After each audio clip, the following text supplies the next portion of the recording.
জাতীয় নির্বাচনের রোডম্যাপের জন্য ১ মাস সময় দেবে বিএনপি। নির্বাচনের সময়সীমা নিয়ে সরকারের মনোভাব পরিবর্তন না হলে জুলাইয়ে কর্মসূচিতে যাবে বিএনপি। জানাবো ৬ মাসের টানাটানিতে ভোট এবং সর্বশেষে জানাবো বেশিরভাগের রয়েছে আত্মহত্যার ঝুঁকি, ৮২% জুলাই আহত বিষণ্ণতায় ভুগছে। এতক্ষণ শুনলেন সংবাদ শিরোনাম, এবারে বিস্তারিত। জাতীয় নির্বাচনের রোডম্যাপের জন্য ১ মাস সময় দেবে বিএনপি। নির্বাচনের সময়সীমা নিয়ে সরকারের মনোভাবের পরিবর্তন না হলে জুলাইয়ে কর্মসূচিতে যাবে বিএনপি। আগামী বছরের জুনের মধ্যে জাতীয় নির্বাচন অনুষ্ঠানের ব্যাপারে অন্তর্বর্তী সরকার যে অবস্থান নিয়েছে, বিএনপি আশা করে সরকার সেটা পুনর্বিবেচনা করবে।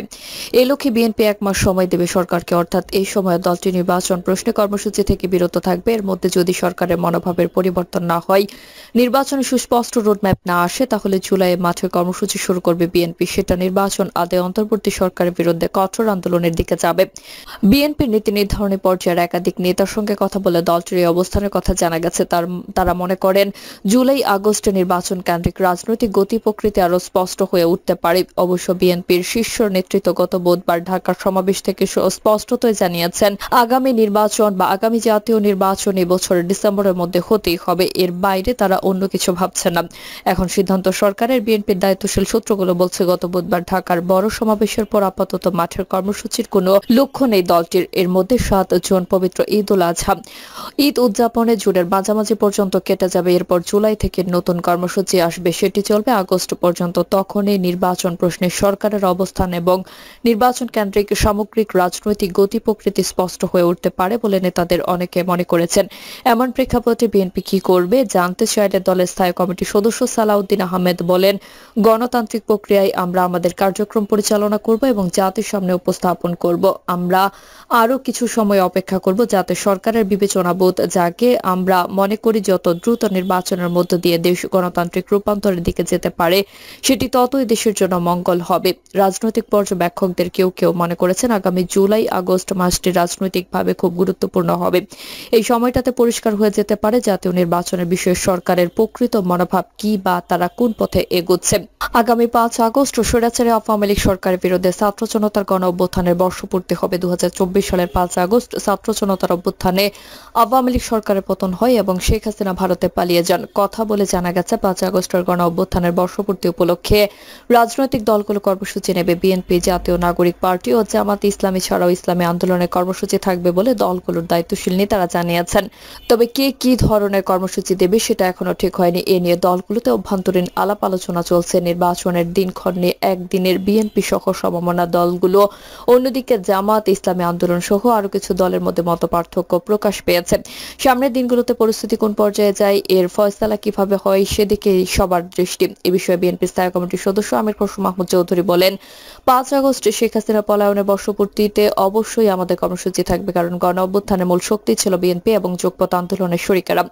অবশ্য তার আগে জুলাইও বিএনপির কর্মসূচি থাকবে বলে জানান আমির খসরু। তিনি বলেন, নির্বাচনের জন্য আমাদের কার্যক্রম চলতে থাকবে, সামনে আরো কর্মসূচি থাকবে। চলতি মে মাস জুড়ে ছাত্রদল, যুবদল ও স্বেচ্ছাসেবক দল যৌথভাবে ৪ বিভাগ ও শহরে ৮টি সেমিনার ও সমাবেশ করেছে, যার লক্ষ্য ছিল তরুণ প্রজন্ম। গত বুধবার নয়াপল্টনে অনুষ্ঠিত বড় সমাবেশের মধ্য দিয়ে এই পর্বের কর্মসূচি শেষ হয়েছে। বিএনপি সহ ৩ সংগঠনের বিভিন্ন পর্যায়ের নেতাদের সঙ্গে কথা বলে জানা গেছে, ২০২৩ সালের ২৮ অক্টোবরের পর গত বুধবার ঢাকায় আরেকটি বৃহত্তম জমায়েত করে দলের নেতারা খুব খুশি। তবে ডিসেম্বরের মধ্যে নির্বাচন হতেই হবে।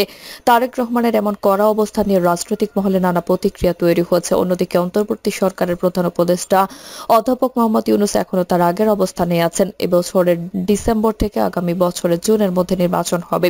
তিনি গত বৃহস্পতিবার টোকিওর নিকি ফোরামের অনুষ্ঠানে প্রশ্নোত্তর পর্বে বলেন, সব দল নয়, বাংলাদেশে শুধু একটি দলে ডিসেম্বরের মধ্যে নির্বাচন চায়। এমন প্রেক্ষাপটে নির্বাচনের সময়সীমা নিয়ে সরকার ও বিএনপির অনেকটা মুখোমুখি অবস্থানে দাঁড়িয়েছে। বিএনপি স্থায়ী কমিটির সদস্য সালাউদ্দিন আহমেদ বলেন, শুধু একটি দল ডিসেম্বরে নির্বাচন চায় বলে প্রধান উপদেষ্টা যে কথা বলেছেন সেটি সত্য নয়।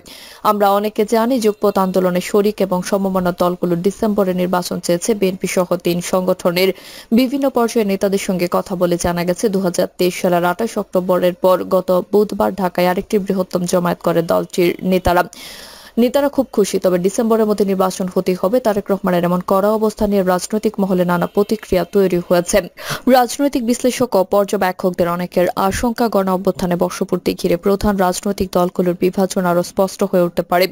এর প্রধান উপলক্ষ্য হয়ে উঠতে পারে জাতীয় নির্বাচনের সময়। তবে কারো কারো ধারণা ৫ আগস্ট গণ অভ্যুত্থানের বর্ষপূর্তিতে সরকারের দিক থেকে নির্বাচনের ব্যাপারে একটা ঘোষণা বা বার্তা আসতে পারে। আবার এমন ধারণা আছে রাজনৈতিক বিভাজনের পরিস্থিতি ভিন্ন রকম হয়ে উঠতে পারে, কারণ এরই মধ্যে নির্বাচনের দিনক্ষণ নিয়ে একদিকে বিএনপি সহ সমমনা দলগুলো, অন্যদিকে জামাত ইসলামী আন্দোলন সহ আরো কিছু দলের মধ্যে মত পার্থক্য প্রকাশ পেয়েছে। সামনের দিনগুলোতে পরিস্থিতি কোন পর্যায়ে যায়, এর ফয়সালা কিভাবে হয়, সেদিকে সবার দৃষ্টি। এ বিষয়ে রাজনৈতিক বিশ্লেষক ও লেখক মহিউদ্দিন আহমেদ বলেন, ডিসেম্বরের নির্বাচন বিএনপি এমন দাবিতে অনড় থাকবে, কারণ এই অবস্থান থেকে সরলে তাদের দুর্বলতা প্রকাশ পাবে, সেজন্য তারা চাপটা আরো দৃশ্যমান করবে।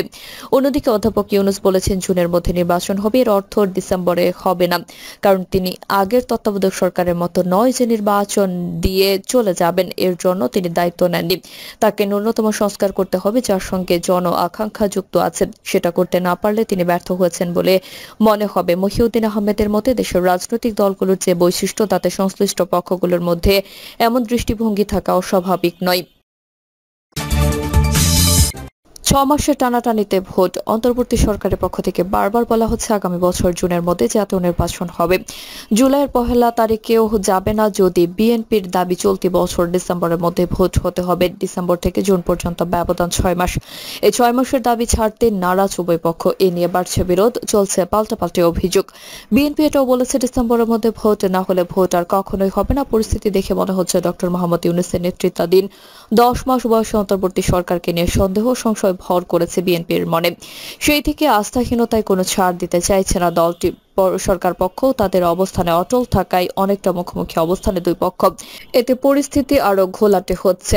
সরকারকে যেহেতু কিছু সংস্কার আর বিচার কাজ করতে হচ্ছে, তাই সরকার কোনো নির্দিষ্ট মাস না বলে একটি সর্বোচ্চ সীমা দিয়েছে এবং বারবার বলছে নির্বাচন জুনের পরে যাবে না। জানতে চাইলে বন পরিবেশ ও জলবায়ু পরিবর্তন উপদেষ্টা সৈয়দ রিজওয়ানা হাসান গতকাল শুক্রবার বলেন, সরকারের কাজের পরিধি কেবল নির্বাচনে সীমাবদ্ধ নয়। সরকারকে যেহেতু কিছু সংস্কার আর বিচার কাজও করতে হচ্ছে, তাই সরকার কোনো নির্দিষ্ট মাস না বলে একটি সর্বোচ্চ সীমা দিয়েছে এবং বারবার বলছে নির্বাচন জুনের পরে যাবে না। সরকারের কিছু কাজ প্রণিধান যোগ্যতা এগিয়ে গেলে সরকার নিশ্চয়ই নির্বাচনের তারিখটা ঘোষণা করবে। এ বিষয়ে বিভ্রান্তির কোনো চিন্তা বা সুযোগ নেই। অন্তর্বর্তী সরকারের প্রধান উপদেষ্টা ডক্টর মোহাম্মদ ইউনূসের পদত্যাগের আলোচনা সহ নানা ইস্যুতে সৃষ্ট অস্থির পরিস্থিতিতে চলতি মাসের মাঝামাঝি নড়েচড়ে বসে বিএনপি সহ দেশের রাজনৈতিক দলগুলো। এই পরিস্থিতিতে 24 ও 25 মে বিএনপি সহ দলগুলোর সঙ্গে বৈঠক করেন প্রধান উপদেষ্টা। এসব বৈঠকে অধিকাংশ দলের পক্ষ থেকে নির্বাচনের রোডম্যাপ ঘোষণা দিতে প্রধান উপদেষ্টাকে আহ্বান জানানো হয়।